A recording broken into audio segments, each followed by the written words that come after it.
Biarkan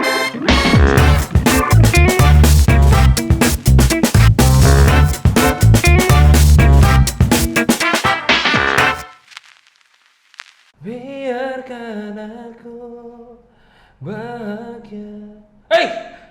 Woi, kita lagi syuting podcast Tamu Kantor, semua bisa mampir, tepuk tangan dulu! Hari ini adalah hari yang sangat spesial karena hari ini saya kedatangan bintang tamu yang cukup melanglang buana shoes market. You know shoes market? Shoes market adalah salah satu market shoes. Shoes adalah sepatu ini adalah suatu pengusaha sepatu dan kita tampil pun Renaldo.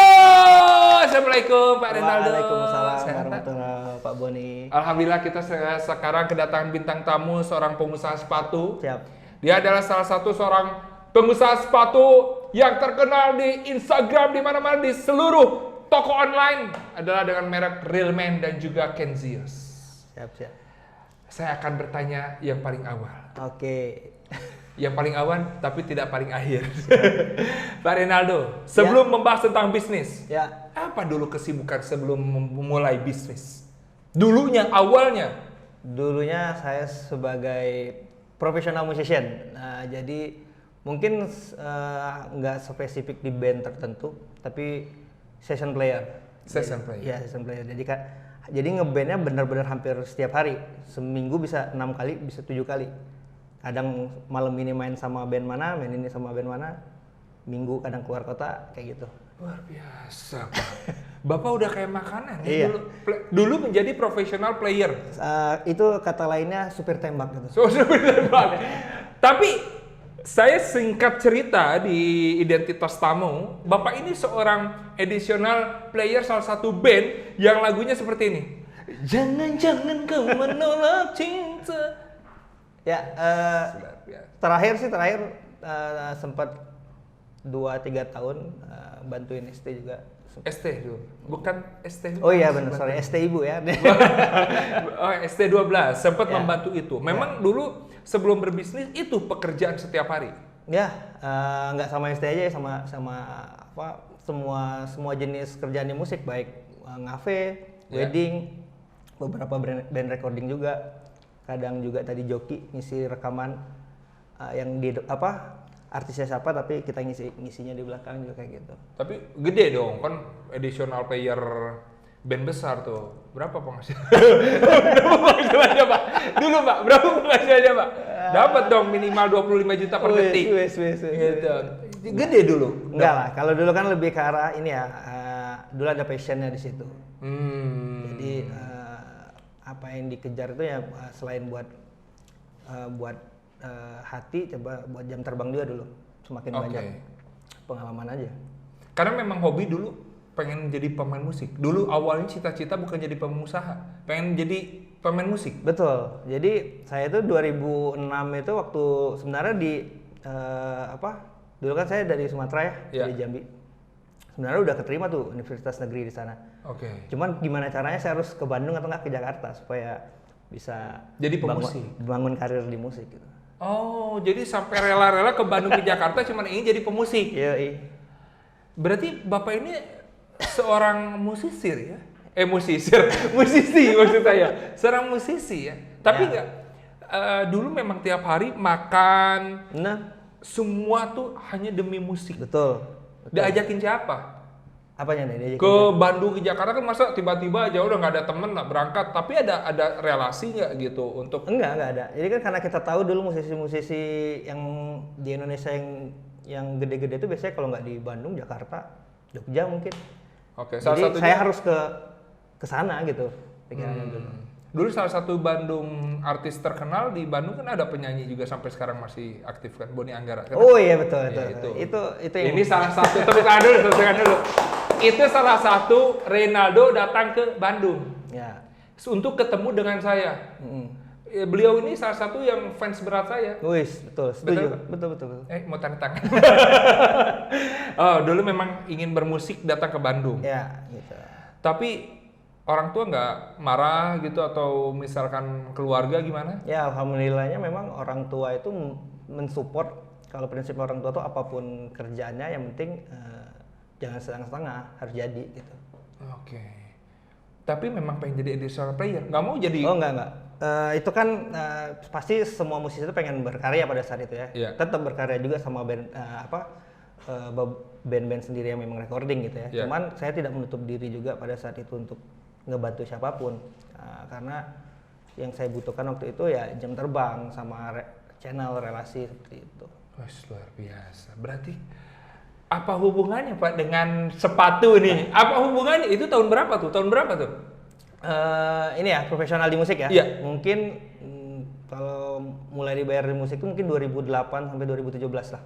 Baru lanjut akhirnya menjadi seorang pengusaha sepatu. No, justru mulai sepatu itu di 2012 di pertengahan. Jadi di belakang panggung itu kadang-kadang masih jawabin BBM. Oh, jadi memang Di perjalanan luar kota masih balas. berarti usaha sepatu itu memang sudah ada pada saat itu. Dulu mah seolah-olah profesional musik adalah menjadi main job atau job utama, Ya. malah sepatu ini sampingan. Betul. Luar biasa Anda ya. Ya kan belajar waktu itu. Belajar dari Bapak kan? Oh, kenapa milih sepatu? Oke, 2012 itu sempat ada beberapa bulan yang sepi job di musik. Oke. Kebetulan saya ada teman dekat, tiap hari dia saya lihat kadang bawa karpet, kadang bawa celana, kadang bawa sepatu, jualan. Oh. Akhirnya saya tanyain, gue boleh ikut jualan nggak? Gue pengen punya tambahan nih gitu. Oh boleh. Gue produk gue banyak, tapi ini bukan produk gue, tapi produk orang kata dia. Jadi apa ya? Kita masarin produk bukan produk kita. Ya. Oke, saya pilih sepatu waktu itu. Dia boleh nggak gue main sepatu? Boleh, ngambilnya dari dia aja. Dia ngambil ke yang lain lagi. Jadi waktu itu jualan foto. Oh, maklun. Nah, jadi produknya bukan produk pribadi berarti. Bukan produk brand orang lain. Yang dijual. Kita jual di foto. Ya. Fotonya kita upload. Ya. Nanti kalau customer order, customer transfer, baru saya ambil tuh barang. Ambil selisih. Ambil selisih. Berarti Bapak pada saat itu menjadi masuk ke dalam kategori PCI. Apa itu? Perusahaan Calo Indonesia. Bapak masuk ke PCI, Perusahaan Calo Indonesia pada saat itu ya. Dan lama itu jualan foto itu dari 2012 sampai 2015. Sebelum bikin brand sendiri itu 3 tahun jualan foto. Jualan foto saja. Dan akhirnya akhirnya kenapa sih? Memang di band nggak menguntungkan sampai jualan sampingan gitu. Pada saat itu 2012 itu memang lagi Sepi job. lagi sepi job. Oh. Pada saat itu. Hikmahnya itu. Hikmahnya dari situ. Ya. Dan akhirnya mulai diseriuskan di tahun 2015. 2015 dengan brand nama Ya, brand pertama itu Railman-nya dulu namanya Rail.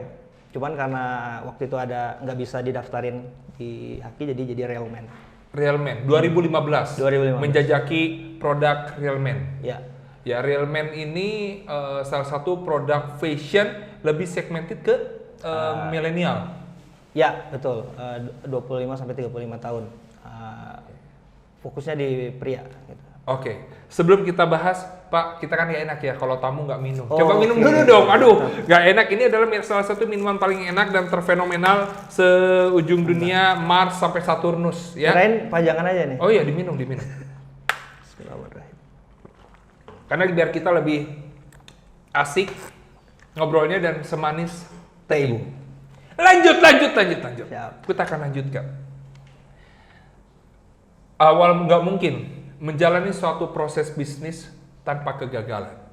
Apakah itu berlaku kepada Bapak Reynaldo? Ya. Kegagalan itu ada mulanya juga atau memang mulus-mulus saja gitu dari awal? Tiap fase itu pasti ada masa down-nya. Berapa tahun sekali itu biasanya beda-beda tuh tantangannya. Kalau kayak saya transisi antara saat kita belum punya produk ke punya produk tuh tantangannya waktu itu saya tidak terlalu mengikuti perkembangan zaman, sehingga saat trennya udah marketplace, pada saat itu udah berubah tren online itu, saya mulai tidak terlalu ramai sendiri, jualannya itu udah nggak menurun. 2014 kalau nggak salah, 2014 sebelum punya brand. Semakin lama kok semakin turun nih gitu kan. Akhirnya saya hampir sempat drop. Ya. Terus saya memutuskan oke, plan punya brand sendiri itu udah lama, cuman nggak pernah tereksekusi ya. Akhirnya saya memikirkan, oke, mungkin saya nggak bisa nih ngejar kompetitor nih untuk pemain online yang lain tuh udah jago-jago tuh untuk memasarkan itu, sedangkan saya waktu itu ketinggalan. Akhirnya saya memutuskan ya udah nggak usah bersaing sama mereka, kolaborasi aja. Saya bikin produk tapi mereka yang pasarin pada saat itu. Oke. Jadi yang tadinya mereka itu adalah kompetitor, Ya. sesama ini ya, sesama dropshipper ya. Ya. Akhirnya pas kita punya brand sendiri, kita kerjasama sama mereka buat ikut memasarkan, awalnya seperti itu. Oh, dengan modal berapa, Pak? Startingnya, ini pas mulai sepatu banget atau mulai brand? Mulai brand. Mulai brand itu hampir, kalau nggak salah tuh hampir 20 juta tuh, hampir 20 juta. Hanya baru 20 juta. Dan pada saat itu Bapak sangat pintar sekali, sudah berpikir akan mengkolaborasi dengan para dropshipper. Iya. Jadi marketing gratis dong, Pak. Betul, karena kan awalnya kita ketinggalan sama mereka. Oke. Kalau kita mau kejar, bersaing sama mereka pada saat itu, khawatir nggak lama untuk ngejar. Daripada kita bersaing, lebih baik kita kolaborasi kan. Tapi langsung laku, Pak. Kan biasanya produk baru orang nggak tahu gitu. Terus model kita masih idealis gitu. Karena kita sebelumnya memasarkan produk yang 3 tahun memasarkan sepatu, jadi kita tahu dong sepatu yang kita pasarkan itu yang mana yang laku dan kelemahannya apa. Oke. Kita perbaiki di produk kita. Jadi mungkin pada saat itu desainnya masih mirip-mirip produk yang kita jual sebelumnya, supaya nggak resiko tinggi tuh untuk kemungkinan kan diterima. Kita kan punya database tuh, customer yang ini biasanya sepatu yang mana nih yang suka. Iya. Ya udah, kita bikin desain yang kurang lebih sama dengan best seller kita sebelumnya. Iya. Dan kita tahu kekurangannya apa, kita perbaiki. Pasti reseller-reseller lain atau dropshipper lainnya juga mengalami kondisi yang sama. Dia tahu produk yang dia pasarkan kekurangannya apa. Yeah. Kita sempurnakan pakai produk kita. Jadi mereka lebih semangat untuk jualan. Memang Anda nggak cocok jadi musisi, Pak. Memang Anda cocok jadi pengusaha, Pak. Makanya Allah takdirkan untuk Bapak ini menjadi pengusaha. Karena strategi di musik ngegitar, Pak, Ya. itu nggak ada strategi ATM sama titir modifikasi, Pak, gitu ya. Jadi akhirnya itu. Tapi Pak nggak ada proses. Memang nyari uang 20 juta pada saat itu, Bapak dapat uang dari mana? Ya itu kan dari kita jualan selama 3 tahun. Oh, selama 3 tahun Iya, itu, dan bukan juga dari dan juga kan pas 2013 itu juga udah lumayan jalan lagi kan, untuk musiknya juga. bukan dari pinjol ya? Belum ngetren. Itu. Ya. Dan Pak, pada prinsipnya begini, kalau bisnis itu di awal mula 20 juta, Bapak langsung kerjasama, emang langsung laku atau misalkan orang masih berpikir, oh brand apa nggak terkenal gitu. Betul benar. Itu fase itu berapa lama gitu Pak untuk orang beradaptasi dan mau membeli produk Bapak? Hampir setahun. Jadi pada saat itu kan dengan kan 20 juta itu kan nggak mungkin jadi barang semua. Iya. Kan harus jadi untuk pegangan, untuk beli HP lagi buat untuk beli yang lain juga kan. Iya. Sehingga sebenarnya produknya sedikit. Cuman 7 desain kalau nggak salah, itu produk satu desainnya ada 5 sampai 10 kan. Tapi waktu itu kita ngemas fotonya dengan bagus. Kita kan biasa mainin foto. Iya. Dan kita tahu dengan foto yang seperti itu aja waktu itu kita jualannya laku. Apalagi kalau kita bagusin tuh. Betul. Jadi intinya kita menyempurnakan produk yang pernah kita jual. Oke, dalam 1 tahun fase itu sudah mengalami jatuh bangun dong sebelum itu ya, jatuh bangun. Karena kalau nggak jatuh Pak, nggak bangun, Ya. itu innalillahi Pak. Makanya jatuh bangun itu harus bangun terus. Nah itu 1 tahun, setelah 1 tahun Bapak mulai Real-Man ini terus meningkat secara perlahan. Ya, dan beda lagi tuh tantangannya. Tantangannya saat demand ada, kita dananya nggak ada untuk memperbanyak produk. Oke. Ya kan? Nah, alhamdulillah waktu itu bekerja sama-sama. Dulu kan kita sebelum produksi sendiri kan kita kerja sama-sama vendor-vendor kan. Iya.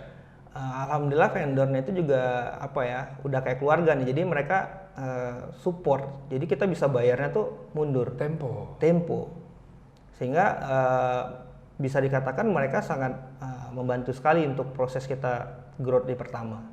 Oke, tapi dengan cara apa? Apakah tempo ini paling lama tuh maksimal 30 hari? Ya.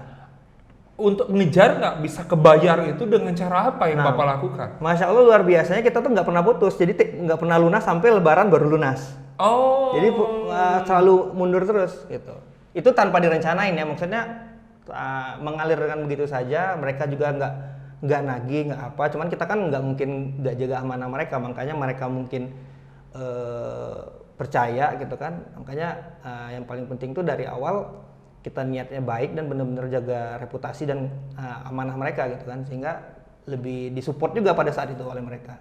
Jadi nggak pernah lunas, jadi terus saja. Sampai Ramadan baru lunas. Oh, baru lunas. Ya, nanti setelah Ramadan gitu lagi. Gitu lagi. Nah, Sampai Ramadan tahun depan. ya, setahun tuh gitu. Setahun. Lama-lama pas Bapak datang udah tutup Pak. Oh, sampai setahun terus begitu. Ya. Support juga siapa namanya Pak? Biar mengucapkan terima kasih loh. Iya, Pak. tapi sekarang masih kerja itu. Nah, Ade sama Rudi ada Alhamdulillah. dua vendor pertama saya sampai hari ini masih kerja sama. Makasih Ade, Kang Rudi. Insya Allah saya juga ikin tempo. Ya, dan juga yang paling penting berarti satu kesuksesan yang Pak Renaldo lakukan hari ini adalah menjaga nama baik. Iya, Karena tanpa nama baik kita tidak akan bisa diberikan kepercayaan. betul. Dan akhirnya terus, tapi Pak tips ngejualnya gimana Pak? Ya, beda-beda. Fase 2015 ke 17, 17 ke 18 sampai ke 20 itu beda-beda fasenya. Oh, tapi Bapak nggak punya outlet? Sampai hari ini kita 99% online ya. Ada store di kantor, cuma itu trafficnya sebenarnya kan dari iklan kita. Iya. Setiap hari pasti ada customer. Ya mungkin lumayan banyak, setiap hari itu lumayan sering customer datang. Iya. Tapi itu bagian cara kita memfasilitasi mereka. Mungkin sepatu ada yang pengen nyobain langsung di tempat, takut gimana kurang pas atau gimana. Jadi kita memfasilitasi untuk mereka bisa beli di store kita di kantor. Di mana Pak? Di Mekarwangi. Mekarwangi. Nah berarti fase 2000 berapa? 15 ke 17, 17 ke 18. Oh itu beda-beda? Beda-beda. Nah untuk saat fase tersulit itu di tahun berapa Pak? 17 atau 18 saya lupa. Saat yang tadi yang marketer yang jago-jago tadi mereka loyo penjualannya. Oke. Sedangkan waktu itu kita pemasaran melalui mereka kan lebih mayoritas kan? Ya dropshipper. Ya dari dropshipper. Akhirnya karena mereka lumayan down, sedangkan kita udah mulai banyak nih vendornya. Kalau nggak salah 2017 kita udah mulai produksi juga kan, kita juga udah mulai produksi sendiri juga. Otomatis udah punya tanggung jawab yang banyak, tapi mereka penjualannya turun. Deg-degan tuh kan, mau gajian gimana gitu kan, vendornya banyak gitu kan. Penjualan mereka menurun, akhirnya saya mulai mendalami digital marketing. Kita langsung jual ke end user pada saat itu, bukan ke mereka lagi. Tapi kalau nggak turun, Bapak nggak akan ngejual sampai hari ini, Pak. Itulah hikmah tiap tahun itu pasti ada hikmahnya. Setiap cobaan itu pasti ada hikmah di balik itu. Dan akhirnya Bapak menguasai teknik digital marketing sampai hari ini. Sampai hari ini.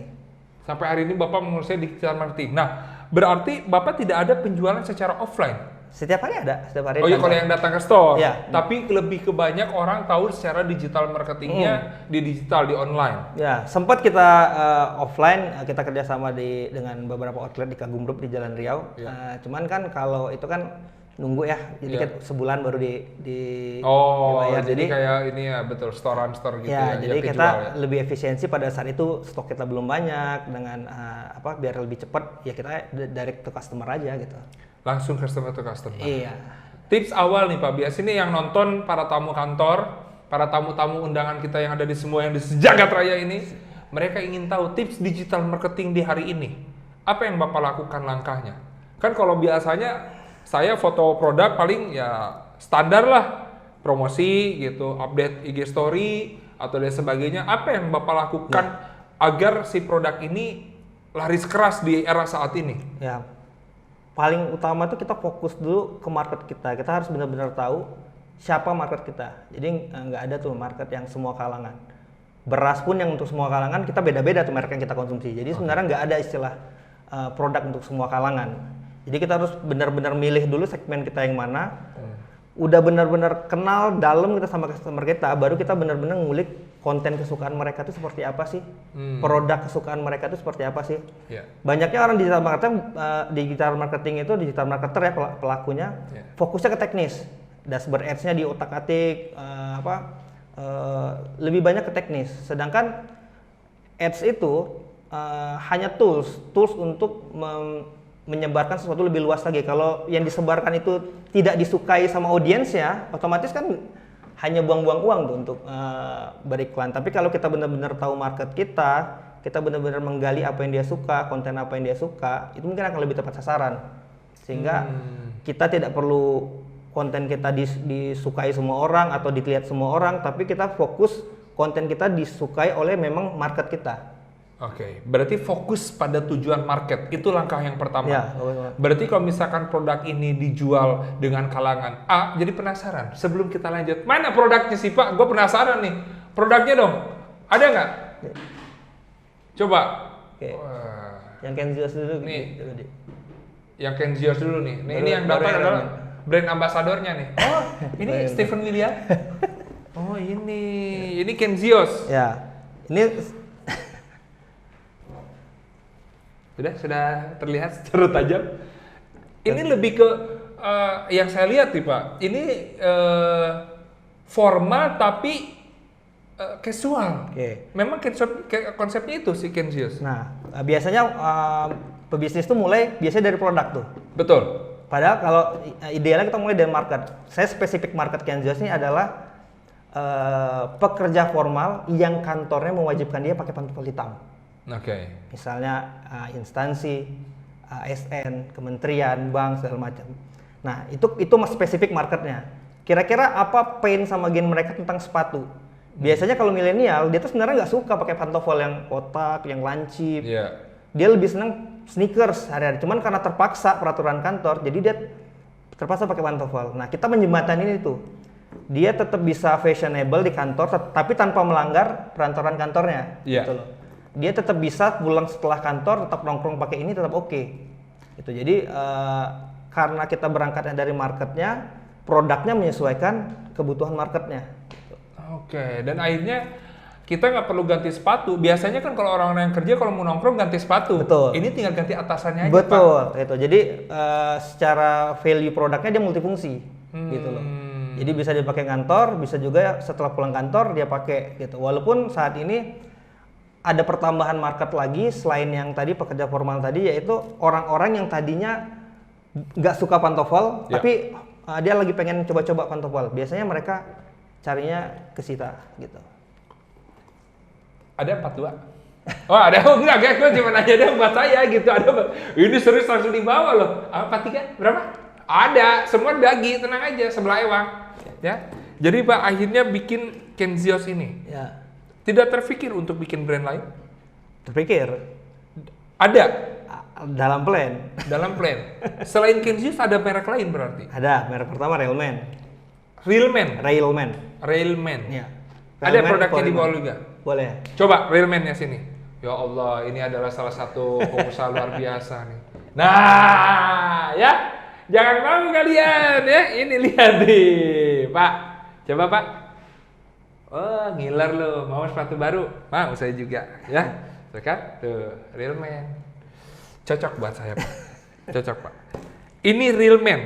Selain Kenzios tadi, ini Railman-nya. Ya. Beda konsep. Beda konsep. Tentang apa tentang kalau Railman ini? Tahun berapa ini Pak dibuat, Pak? Ini yang dari pertama, brand pertama nih justru 2015. Oh, baru Kenzios. Baru Kenzios. Oh, Railman ini 2015. Ya. Tapi lebih ke konsep yang tadi. Yang mana? Casual. Waktu modernisasi pada saat pertama itu. Ya, kalau Railman ini spesifiknya orang-orang yang ingin, anak muda yang ingin terlihat lebih dewasa dan manly. Gitu. Jadi termasuk sneakersnya pun biasa sneakers warna-warni, ini sneakersnya galak gitu. Oh, cocok buat kalian tuh yang cucok-cucok tuh, yang depan Jadi yang cucok-cucok cocok tuh. Lebih bold, lebih apa ya? Lebih manly aja konsepnya. Oh, berarti kalau saya lagi jalan misalkan, "Hai Cit," dipakai ini jadi apa? Jadi lebih gagah tuh buat Anda tuh. Lihat-lihat mulu tuh. Karena kan ada jenis-jenis laki-laki seperti itu kan yang pengen terlihat lebih mature, lebih manly kan. Iya, iya. Berarti sekarang sedang mengerjakan dua fokus ini. Ya. Si brand ini. Ada sih yang ngerjain beberapa brand lain juga kita. Oh, brand lain juga. Tapi kalau diceritain semua, Pak, tutup kita Pak, Iya, sampai 2024 benar. Pak. Tapi ini Pak yang 2 brand ini, nah penasaran nih. Yang lebih menguntungkan yang Kenzios atau yang Realme Pak? Kan nggak mungkin dua-duanya sama omsetnya. Jujur sebenarnya awalnya sama, tapi dari bulan Juli lebih ke Kenzios sih sekarang. Ke Kenzios. Dari bulan Juli ya. Dari bulan Juli. Nah, tapi biasanya kalau tahun sebelumnya itu ya sama lah. Railman lebih Railman sedikit ya, lebih tinggi Railman sedikit. Tapi sama, balapan karena timnya beda kan. Jadi mereka saya balapin aja gitu. Tapi untuk sekarang Kenzios. Ya dari bulan Juli ya. Dari Juli, bulan Agustus, September sampai bulan ini Kenzios. Oke, selain Pak memasarkan target value yang pertama adalah fokus kepada arahan kita mau market kemana. Selain itu Pak, setelah marketnya terbentuk, anggaplah saya punya brand namanya Teh Ibu. Marketnya adalah jelas yang nggak ibu-ibu juga, maksudnya milenial misalkan. Nah setelah marketnya ada, apa lagi yang harus dilakukan Pak? Jadi tanyanya ke marketnya, kita itu sebulan sekali pasti nelponin customer kita. Oke. Pasti kita teleponin, ya mulainya pasti kita tanya dulu experience dia dengan produk kita seperti apa, dan harapan dia sebenarnya kalau pengen punya sepatu ke depannya seperti apa. Jadi untuk ke depannya kita selalu develop produk itu nggak kira-kira ya, tapi memang yang udah market kita butuh, valid kan otomatis pasti kita ngeluarin rilis produk. Balik lagi kita gali market kita. Berapa kali ya Bapak nelfon orang-orang Pak?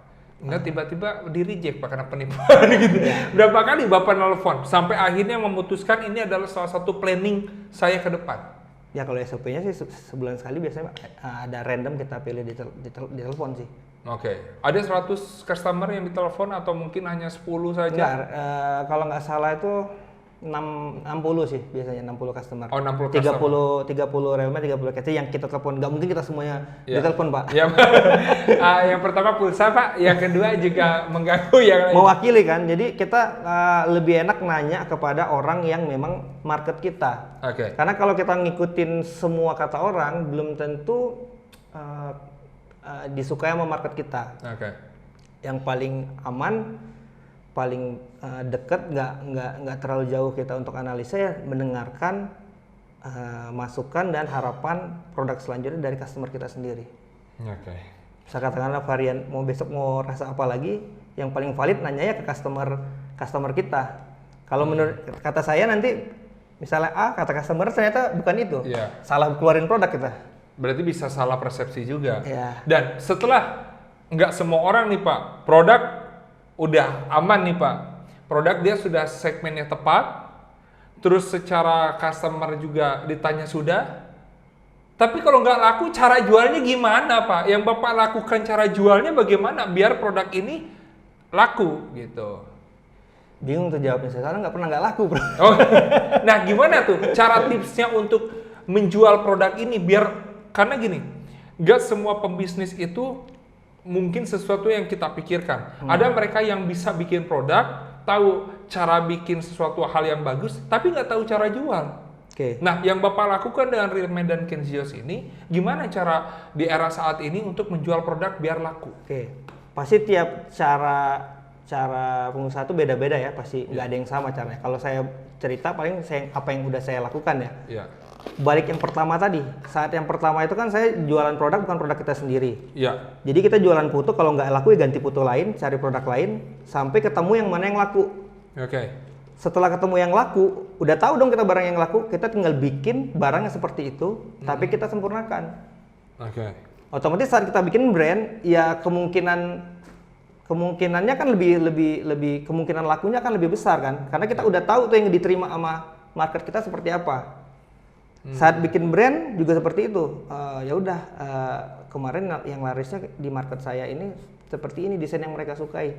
Iya. Jadi walaupun banyak juga ada yang nggak suka, ya kita nggak bisa membuat semua orang suka kan. Iya. Kita fokus aja yang kemarin kita udah terbukti laku, ya udah kita develop itu. Kita sempurnakan. Berikutnya pas mau keluarin produk baru, kita tanya lagi customer kita. Oke. Ngulang flow itu aja. Itu yang dilakukan. Ya, baru selanjutnya kita ngomongin konten yang mereka suka gitu. Oke. Selain produk. Berarti kalau untuk tips buat teman-teman yang ada di rumah, buat para tamu-tamu kita yang di rumah, itu mereka ini kan, kalau Bapak mungkin sudah ada awalnya base customer. Oke. Nah, untuk mereka yang memulai customer baru, cara dengan era saat ini harus bagaimana yang mereka lakukan, Pak? Untuk memulai. Memulai. Kalau dikatakan tadi misalnya kita harus langsung buat produk tanpa kita research, tanpa kita konsep bisnisnya, itu resikonya sangat tinggi. Oke. Saya nggak akan memulai bisnis dengan cara seperti itu. Ya udah kita pikirin produk apa, terus baru mikirin gimana ngejualnya. Oke. Tapi lebih enak kita tahu dulu kita mau nyasar segmen yang mana nih. Kita pilih satu market. Misal katakanlah marketnya ibu-ibu pengajian, misalnya nih, ibu-ibu pengajian. Kita pilih marketnya dulu, bukan produknya. Kita pilih ibu-ibu pengajian misalnya marketnya. Terus kita cari tahu produk apa yang kira-kira ibu-ibu pengajian ini butuh. Oke. Baru kita bikin. Otomatis nanti kalau memang mereka butuh, kita nggak terlalu repot untuk memasarkan gitu kan. Nah, tapi sebelum kita bikin, kita harus bikin dulu produk kita tuh punya value. Apa beda produk kita sama produk yang lain? Betul. Gitu. Sehingga ada alasan orang mau mencoba kita. Kan pertamanya pasti mereka coba-coba dulu dong. Ya. Baru jadi customer beneran gitu kan. Oke. Nah, kalau tidak ada sesuatu yang membuat berbeda, baik secara secara value produknya ataukah value emosionalnya, itu orang nggak akan penasaran, pengen coba. Jadi bisa aja orang sekarang cara cepat ya udah panggil influencer, langsung iklan segala macam gitu kan. Tetap aja kita udah melakukan itu, besoknya sepi lagi dia. Jadi lebih bagus kita benar-benar dulu mendevelop produknya sesuai kebutuhan marketnya. Kalau udah terbukti tanpa diapa-apain laku, baru kita ngiklan, baru kita endorse. Gitu. Itu ternyata tips Realman dan juga Kenzios menjadi brand nomor 1 di Indonesia. Coba, tapi sebelum itu saya mau coba dulu. Jangan ngiri ya. Saya mau akan coba dulu. Mohon maaf nih. Kaos kaki saya nggak bolong kan? Bener nggak yang katanya formal tapi bisa dipakai untuk main? Ya? Oh, nyelap Pak. Ada kertasnya lagi Bapak. Pantesan nggak masuk Pak. Mohon maaf nih. Astagfirullahaladzim. Alhamdulillah ya Allah. Akhirnya saya punya sepatu keren Pak. Jangan ngiri ya Pak. Saya biasa beli sepatu-sepatu harga-harga pakai dolar ya. Tapi kalau di sini saya dapat sepatu yang nyaman, harga berkualitas, harga murah tapi nggak murahan. Karena ini adalah produk lokal anak bangsa. Nih Pak. Terlihat? Apakah saya kurang terlihat? Set. Keren kan? Jadi gimana? Gak lagi. Jadi gimana nih? Pak, ini saya salah satu all out totalitas. Mantap untuk Pak, terima kasih Pak. Memang sakit. Jadi sepatunya nyaman. Paha saya nggak nyaman. Lo ketawa-ketawain nggak usah ditahan-tahan kali. Ya, oke. Ini kan sebelahan-sebelahan gini kan cocok juga nih. Ya. Dan itu tips untuk para tamu yang tadi. Yang pertama adalah sasar dulu marketnya. Siapa nih market yang akan kita jual? Itu poin pertama. Jadi betul kata Bapak Reynaldo, yang kedua tidak akan sulit kalau memang marketnya sudah jelas. Sebelum beriklan juga sudah jelas ada yang mau beli. Dan yang kedua, apa beda dengan yang lain? Ya, biar orang penasaran pengen coba-coba dulu. Coba dulu. Setelah itu baru beriklan. Yang keempat, promosi. Di mana? Tamu kantor. Karena semua bisa mampir.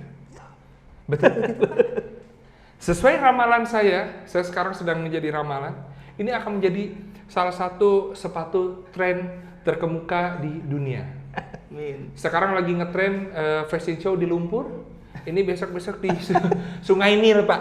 Jadi ya. Jadi ini akan menjadi salah satu tren fashion 2022 sampai nanti dan sampai seterusnya. Amin. Ya, dengan omset minimal nih rata-rata 20 miliar per detik.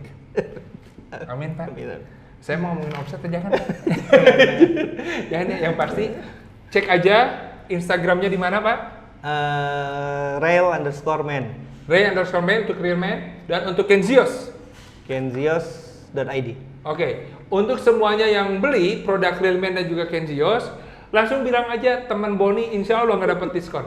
Ya, tetap normal Pak. Diskon kalau ada promo-promo tertentu. Jadi Jangan lupa cintailah produk Indonesia, produk lokal. Aduh. Brand luar hukum, Pak. Ini Pak, saya mohon maaf nih, cintai produk Indonesia karena mulai detik hari ini saya juga akan membeli produk-produk lokal Indonesia. Janji saya. Wih. Ini dikasih saya mah, ini juga wardrobe, jadi sebenarnya mah bohongan, saya mah cinta lokal Pak. Siap, mantap. Pak Rinaldo ada tips sedikit mungkin buat anak-anak muda yang kaum tiktokers, kaum instagramers ya, untuk memulai bisnis biar keluar dari tim mager. Oke, mungkin saya lebih global aja ya. Intinya yang saya lihat dan saya rasakan itu yang penting kita fokus terhadap satu skill set tertentu yang kita punya. Lebih baik kita memfokuskan beberapa skill atau skill set tertentu, kita dalamin, kita pilih yang benar-benar kita punya kita punya bakat di sana, kita punya opportunity di sana, dalemin itu. Jadi baik bukan hanya di bidang usaha ya, mau kameramen, atlet, birokrat. Kalau dia biasanya fokus, itu biasanya pasti jadi sesuatu. Oke. Jadi lebih baik daripada kita bisa banyak hal tapi setengah-setengah, lebih baik kita punya satu skill set tapi mendalam sehingga kita bisa jadi expert di bidang tertentu gitu. Seperti yang quote-nya Bruce Lee yang saya sukai. Yeah. Bruce Lee itu tidak takut dengan orang yang punya 10.000 jurus tapi hanya dilatih sekali-sekali. Dia lebih takut dengan orang yang punya 1 jurus tapi dilatih 10.000 kali. Wah, luar biasa. Tangan dulu dong. Sebelum saya tutup juga, saya juga punya quote. Saya ingat dengan salah satu quote teman saya, tetangga saya, namanya dari Muhammad Lutfi Jainuddin, dengan punya quote, dia lebih takut dengan orang yang punya rambut warna putih dibandingkan warna hitam. Karena sedang ngetren hari ini hitam dan putih. Oke, terima kasih banyak Bapak Rinaldo, sukses terus buat Pak Rinaldo. Ini mohon maaf buat siapa Pak? Jadi tadi ada oleh-oleh ya? Oleh-oleh, mana oleh-olehnya? Mana coba? Alhamdulillah ya Allah, dapat oleh-oleh nih. Iya. Oke. Siap. Oh, biasanya saya loh yang ngasih oleh-oleh nih. Ini ada sedikit oleh-oleh Pak, bisa dipakai buat apa aja. Alhamdulillah ya Allah. Akhirnya saya punya bintang tamu yang ngasih sesuatu.